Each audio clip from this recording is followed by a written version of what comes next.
সুপ্রিয় দর্শক, এই মুহূর্তের সবথেকে বড় খবর। দর্শক, অবশেষে ডিএ মামলা নিষ্পত্তি করতে একেবারে নড়ে চড়ে বসল সুপ্রিম কোর্টের প্রধান বিচারপতি সঞ্জীব খান্না। 22শে এপ্রিলই ডিএ মামলার হেস্তনেস্ত। সুপ্রিম কোর্ট থেকে এলো একেবারে বড় সড়ো আপডেট। কি আপডেট এসেছে দর্শক আপনাদেরকে জানাবো।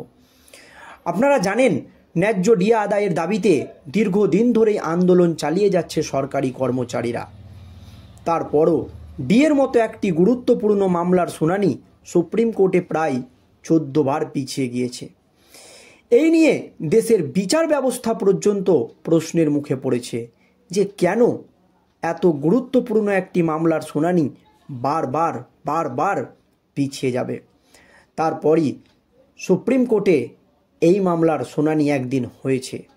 তাতেই সুপ্রিম কোর্টের বিচারপতিদের ছিল একেবারে কঠোর পর্যবেক্ষণ। রাজ্যকে চরম হুঁশিয়ারি দিয়ে সুপ্রিম কোর্টের বিচারপতিরা জানিয়েছিল যে কেন রাজ্য সরকারি কর্মচারীদের ন্যায্য ডিএ দেওয়া হবে না, কেন রাজ্যের আবেদন খারিজ করা হবে না, কেন কলকাতা হাইকোর্টের নির্দেশ কার্যকর হবে না। একাধিক প্রশ্ন তুলে দিয়েছিল সুপ্রিম কোর্টের বিচারপতিরা। তারপরই 22শে এপ্রিল রাজ্যের কাছে রিপোর্ট তলব করেছিলেন। কার্যত রাজ্যের আইনজীবী কপিল সিব্বালকে একের পর এক প্রশ্নের মুখে পড়তে হয়েছিল সুপ্রিম কোর্টে। কিন্তু রাজ্যের যুক্তি, একসঙ্গে সমস্ত বকেয়া ডিএ মিটিয়ে দিতে গেলে প্রায় 52,000 কোটি টাকার প্রয়োজন। তাতে রাজ্য আর্থিকভাবে বিপর্যস্ত হয়ে যেতে পারে। কিন্তু একটি প্রশ্ন উঠে গিয়েছে সুপ্রিম কোর্টে, তাহলে কেন 52,000 কোটি টাকা খরচ করে ভোট ব্যাংকে ঠিক রাখার জন্য লক্ষ্মীর ভাণ্ডার দেওয়া হচ্ছে, অথচ সরকারি কর্মচারীদের ন্যায্য অধিকার ডিএ মিটিয়ে দেওয়া হচ্ছে না? এই রকমও কিন্তু প্রশ্ন উঠে গিয়েছে। কিন্তু ডিএ মামলার নিষ্পত্তির জন্য সরকারি কর্মচারীরা সুপ্রিম কোর্টের প্রধান বিচারপতি সঞ্জীব খান্নাকে গণমেল করেছিলেন যাতে এই ডিএ মামলাটিকে গুরুত্ব সহকারে দেখা হয়। আর তাতেই একেবারে ডিএ মামলা হেস্তনেস্ত করতে চরম পদক্ষেপ সুপ্রিম কোর্টের। জানিয়ে রাজ্য রাজনীতিতে একেবারে নতুন করে শোরগোল পড়ে গিয়েছে। কি পদক্ষেপ নিতে চলেছেন সুপ্রিম কোর্টের বিচারপতিরা দর্শক দেখুন। পশ্চিমবঙ্গের সরকারি কর্মচারীদের মহার্ঘ ভাতা নিয়ে দীর্ঘদিন ধরে চলা মামলাটি এবার একেবারে নতুন মোড় নিতে চলেছে সুপ্রিম কোর্টে। 24শে মার্চের শুনানির পর সুপ্রিম কোর্ট স্পষ্ট করেছে 22শে এপ্রিল এই মামলাকে high up on the board হিসাবে ধরা হবে, অর্থাৎ সর্বোচ্চ গুরুত্ব দিয়েই এই মামলার শুনানি হবে। সুপ্রিম কোর্টের তরফ থেকে স্পষ্ট জানানো হয়েছে যে 22শে এপ্রিল এই মামলাকে high up on the board হিসাবে ধরা হবে, অর্থাৎ গুরুত্ব সহকারে প্রথম থেকেই বা প্রথমের দিকেই এই মামলাটাকে রাখা হবে এবং শোনা হবে। আর এটারই আবেদন করেছিল সরকারি কর্মচারীরা সুপ্রিম কোর্টের প্রধান বিচারপতির কাছে। ফলে আরও চাপের মুখে পড়তে চলেছে রাজ্য সরকার, এমনই মত বিশিষ্ট আইনজীবীদের। সুপ্রিম কোর্টের নজরে এবার ডিএ মামলা। ডিএ সংক্রান্ত মামলাটি দীর্ঘদিন ধরে সুপ্রিম কোর্টে বিচারাধীন। সরকারি কর্মচারীদের একাংশ দাবি করেছেন রাজ্য সরকার কেন্দ্রীয় হারে ডিএ দিচ্ছে না, যা তাদের প্রাপ্য। এই প্রসঙ্গে প্রতি রাজ্য সরকার 4% ডিএর বৃদ্ধি ঘোষণা করেছে। বর্তমানে সরকারি কর্মচারীরা 14% হারে ডিএ পাচ্ছেন এবং 1 এপ্রিল থেকে তা 18% হবে। তবে কর্মচারীরা চাইছেন কেন্দ্রীয় হারে ডিএ, যা রাজ্য এখনও পর্যন্ত মেনে নেয়নি। সরকারি কর্মীদের আশার আলো যে কেন ডিএ মামলার এবার নিষ্পত্তি হতে চলেছে, কেন আশার আলো দেখছে সরকারি কর্মচারীরা। সুপ্রিম কোর্টের এই সিদ্ধান্তে রাজ্যের সরকারি কর্মীদের একাংশ মনে করছে এটি তাদের পক্ষে একটি ইতিবাচক ইঙ্গিত, কারণ আদালত মামলাটিকে সর্বোচ্চ গুরুত্ব দিচ্ছে, যা তাদের ন্যায্য দাবি পূরণের পথ সুগম করতে পারে।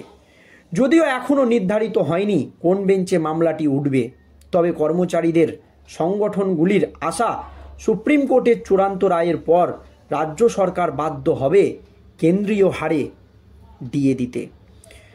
রাজ্যের ওপর চাপ কেন বাড়বে? ডিএ ইস্যুতে এতদিন ধরে রাজ্য সরকারের বিরুদ্ধে ক্ষোভ বাড়ছিল। আদালতের এই পদক্ষেপের ফলে সেই চাপ আরও বাড়বে। যদি সুপ্রিম কোর্ট সরকারি কর্মচারীদের দাবিকে সমর্থন জানায়, তাহলে রাজ্য সরকারকে বড় অর্থনৈতিক চ্যালেঞ্জের মুখোমুখি হতে হবে। আগামী 22শে এপ্রিল এই মামলার শুনানির এই মামলার ভবিষ্যৎ নির্ধারণ অত্যন্ত গুরুত্বপূর্ণ হতে চলেছে। এখন শুধু অপেক্ষা রাজ্য সরকার কি পদক্ষেপ নেয় এবং সুপ্রিম কোর্ট কি রায় দেয়। কিন্তু একেবারে বিশিষ্ট আইনজীবীরা বলছেন, বা সরকারি কর্মচারীদের যারা মাথা এই আন্দোলনকে প্রথম থেকে নেতৃত্ব দিচ্ছেন, যে রাজ্য সরকারকে ন্যায্য ডিএ মিটিয়েই দিতেই হবে, তা শুধুমাত্র সময়ের অপেক্ষা। কারণ আগামী 22শে এপ্রিল রাজ্য সরকারি কর্মীদের ডিএ মামলা উঠবে সুপ্রিম কোর্টে। গত 25শে মার্চ মঙ্গলবার পশ্চিমবঙ্গের রাজ্য সরকারি কর্মচারীদের ডিএ মহার্ঘ ভাতা মামলা সুপ্রিম কোর্টে ওঠার কথা থাকলেও তা কিন্তু হয়নি। আগে মোট 15 বার সুপ্রিম কোর্টে ডিএ মামলার শুনানি পিছিয়েছে। সব মিলিয়ে আশঙ্কায় ভুগছেন সরকারি কর্মীরা। এরই মধ্যে এবার বড় কথা বলে দিলেন কনফেডারেশন এর সাধারণ সম্পাদক মলয় মুখোপাধ্যায়। রাজ্য সরকারের সাথে তো সংঘাত চলছেই, এবার সুপ্রিম কোর্টে পশ্চিমবঙ্গের বকেয়া ডিএ মামলা নিয়ে রাজ্য সরকারি কর্মচারীদের সংগঠনের মধ্যেই শুরু সংঘাত। সূত্রের খবর, ডিএ মামলায় যুক্ত হতে চেয়ে সুপ্রিম কোর্টে আবেদন করেছে সংগ্রামী যৌথ মঞ্চ। এইদিকে পাল্টা তার বিরোধিতা করেছে কনফেডারেশন অফ টেস্ট গভর্নমেন্ট এমপ্লয়িজি। কনফেডারেশনের সাধারণ সম্পাদক মলয় মুখোপাধ্যায়ের আশঙ্কা, ডিএ মামলার শুনানি পিছিয়ে দেওয়ার জন্য হয়তো কোনো চক্রান্ত হচ্ছে। তিনি বলেন, আইনজীবীরা যা জানিয়েছেন, এই রকম ক্ষেত্রে যিনি মামলায় যুক্ত হতে চাইছেন তাকে নিজেদের দপ্তরের নাম এবং ঠিকানা দিতে হয়। এইদিকে নিজেদের শিক্ষকতা এবং পেশার কথা উল্লেখ নেই, শুধুমাত্র সংগ্রামী যৌথ মঞ্চের আহ্বায়ক হিসাবে কাজ করছেন বলে উল্লেখ রয়েছে। মলয়বাবু প্রশ্ন, এতগুলো ভুল কেন তিনি করবেন? তাহলে কি মামলাটি দীর্ঘ থেকে দীর্ঘতর করার জন্যই কোনো চক্রান্ত চলছে? তিনি আরও বলেন, যেখানে একটা মামলা যখন শেষ পর্যায়ে আছে তখন সংগ্রামী যৌথ মঞ্চ মামলায় যুক্ত হওয়ার আবেদন করছে, তাহলে নতুন করে তাদের কথা শুনতে হবে। রাজ্য সেই সময় আরও সময় চাইতে পারে। এই নিয়ে মলয়বাবুর আশঙ্কা, সেই পদক্ষেপটা আদতে রাজ্য সরকারি কর্মচারীদের জন্য হিতে বিপরীত হতে পারে। যদিও সংগ্রামী যৌথ মঞ্চের আহ্বায়কের পাল্টা দাবি, এতদিন ধরে তারা রাস্তায় লড়াই করেছিলেন, আইনি লড়াইটা বাকি সংগঠনের ওপরে ছেড়ে দিয়েছিলেন, কিন্তু তাতে কোনো আশানুরূপ ফল হচ্ছে না। আদালতের লড়াইয়ে হতাশা বাড়ছিল, তাই ডিএ মামলায় জয় পেতে তারাও যুক্ত হয়েছেন।